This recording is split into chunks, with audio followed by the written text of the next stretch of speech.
Okay, continuing over here in the Orchos Yosher as he speaks about the incumbents of a person coming to Shul. The optimal place for us to daven is in a Shul, in a Beis HaKnesses, together with its tzibur. And he brings down over here a frightening story. Kedisa b'Sefer Chasidim, in the Sefer Chasidim it's brought down the following. Lo yetzei adam mi Beis HaKnesses, a person should not leave the Beis HaKnesses, the Shul, Ad sheyisaimu kol hatefillah, until all of davening is over. I think most people don't know about this halacha over here. The Sefer Chasidim says that a person should not leave Shul until davening is actually over. Over means when the last Kaddish is said after the Shir Shel Yom. Davening is then over at that point. So why not? So he writes, Elim kein tzarich l'nikavav or lahaki. Unless there's two reasons that you have to leave. Either you have to go to the restroom, which a person is not allowed to daven when they have to go to the restroom, so you can leave, then of course come back. Or if a person gets very sick in the middle of davening, they have to vomit and throw up, he writes, Sefer Chasidim, you can leave for that reason as well. But if it's because the phone call came in, or because you're getting tired of how long Chazoras Hashatz is, or you're thinking about how much work you have to get to today, or your stomach is grumbling and growling and you want to get to breakfast, those are not the reasons that the Sefer Chasidim says you're allowed to leave davening early. Umaisa, now listen to this Maisa, this Hafladiga Maisa this story brings down. Umaisa bizkeina achas, a story with an elderly woman. Shaisa magdemis TEFILLAH, she always came early to Shul, she was always there for davening, a woman always came to Shul to daven in the Beis HaKnesses. V'haya ba maisim tovim. She had a lot of maisim tovim. She did a lot of good deeds. Chesed, tzedakah. She probably was on the sisterhood and she baked for the kiddush. She was a righteous woman. Liacha maisa, after she died, ba b'chalom l'tovim. She came in a dream to some very righteous people of that town in that generation. Amrullah, they said to her, Ma'at ba'isa olam. You know, you were such a tzaddikus in this world. You came early to davening every day. You were filled with maisim tovim. You did so much chesed. You took care of the poor and the yisayimim and everything. Tell us, dear lady, what is it like for you in the world to come? What's your level? What's your status over there? Amrulahem, so she told them the following. Makin oisi bedinim gedolim. I'm getting whacked with horrible judgments over here. I look around and I see many other tzaddikim, many other tzidkanios, righteous women. They're all reveling in simcha and joy in the world to come. When they see me, they send me away. They don't want me to be around them. V'amra, and she said, what's the reason? I was a good lady in this world. I came to davening. She does not chayiv to come to the Minion. She came to the Minion every single day and she came early. She did maisim tovim. So why are they treating me so harsh in that world? K'shayisi b'chayim, when I was alive, hayisi yoytza mi Beis HaKnesses b'seder kedusha. When the Chazoras Hashatz would take place and they would get to kedusha, kadosh, kadosh, kadosh, I'd already walked out of the Beis HaKnesses. I was already preparing the cakes for the kiddush. I was already busy getting the kids off to school. I was already busy doing other things. And I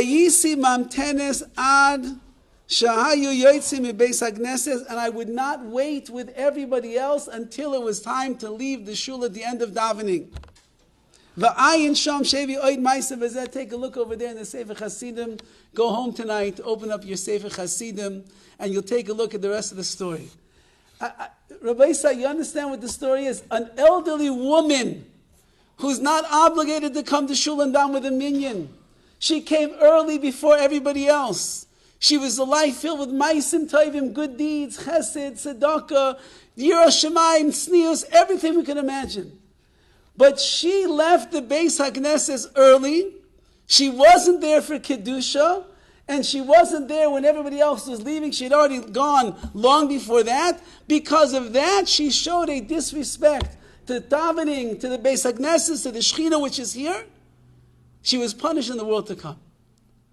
Al achas kama v'kama, all the more so for a man that is mechuyev to be here, obligated to be with the Minion, obligated to be in the Beis HaKnesses. And he runs out early. He's got so much that he has to do that day. You don't have time for Hashem and the Shekhinah. Who's making your parnasa anyway? Who's bringing the refuah anyway? Who's taking care of the children anyway? Hatzalah. Yeah, who's taking care of it anyway? HaKadosh Baruch Hu. HaKadosh Baruch Hu. HaKadosh Baruch Hu is. If that's the case, if you run out on Hashem early, so then Hashem says, so you don't need me. Take care of yourself. Like it says in the Chayvus Nevavis and the Shah Bitachin, if you put your trust in me, says HaKadosh Baruch Hu, I see that you rely upon me, then I'm here for you. I'll take good care of you. I'll take care of all of your needs. But if you put your faith and your trust in Basav Adam and people of flesh and blood, you trust them, they'll take care of the job, they'll take care of the refuah, they'll take care of the shidduch and everything else. Hashem says, you don't need me. You don't need me. Let them take care of you. And they can't. A person that's running out of shul in those opportune times when the tzibur is together and we're proclaiming our allegiance to HaKadosh Baruch Hu, and we're staying till the end because, like I said, nobody leaves the game early. Nobody leaves the movie early. Nobody leaves the grand 7-course dinner early. They stay till the very end. They can't even breathe anymore by the time they're walking out of the restaurant. I had a cousin in Bnei Brak. He used to love to daven. And he told me that sometimes he put in so much energy into his davening that when he would come home from davening, he would drag his legs into the house and he would plop down on the couch like this, and his wife would say, what's the matter with you? He would say, I just davened so much. I simply don't have koiches. I have no energy left right now. I need to rest. Nobody loses their energy davening. Nobody breaks a sweat on their brow. Says the Sefer Hasidim, stay till the end. You have so much to the end. Again, sometimes there are extenuating circumstances. A person has to run out early. There are extenuating circumstances. But a person should make the best effort possible to be able to stay till the end. Rabbi Graydon tells a story of one of the Balabatim in Pico Robertson who was always on the run. He'd come in, and by the time it's Aleinu, he's already unwrapping the tefillin, taking off the talis, and he's out the door before Kaddish even begins. So one day he heard a shmuz, he heard a shir about the importance of staying in shul till the end of davening. So he said, HaKadosh Baruch Hu, I'll make you a deal. The reason I run out is because I'm this big doctor and I have to make it to the office on time. So I'm always running out early, so I'll beat the traffic. I can get there before my patients. I'll make you a deal, Hashem. I'll stay in shul till the end of davening. You take care of the traffic on the way to work.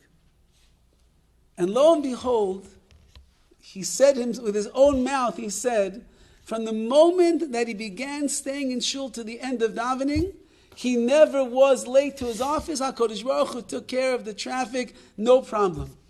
So we stay till the end. We show our faithfulness and our allegiance to HaKadosh Baruch Hu. HaKadosh Baruch Hu will show his allegiance towards us. V'amru, and it says further, hamispal b'beis hakneses, someone who davens in a shul, ki'ilu makriv mincha tahir, it's like a person has brought a sanctified, a pure mincha offering. And further he writes, Dirshu, like it says in the Torah, like it says in the pasuk, Dirshu Hashem b'matzai. You should seek out Hashem where he's going to be found. Heichanu matzai, where could you find Hashem? Where HaKadosh Baruch Hu is in Tel Aviv? I don't know. He's in a shawarma ish tanor. I don't think HaKadosh Baruch Hu is in there. Where is HaKadosh Baruch Hu? On your phone? He's in TikTok video number 19 that you watched today. He's in WhatsApp message number 363 that you reviewed already for the 17th time, laughed, cackled your head off. HaKadosh Baruch Hu is not there. Where's the Rabbi Shalom? Answers Chazal bebeis hakneses. You want to find Hashem? He's right here. You found him, so why would you run away? Mitzvah Hashem, we should have the patience to bear with the Zmani TEFILLAH. We should come on time, we should leave on time, and we should see tremendous siyata d'shmaya as HaKadosh Baruch Hu accepts all of our tefillahs.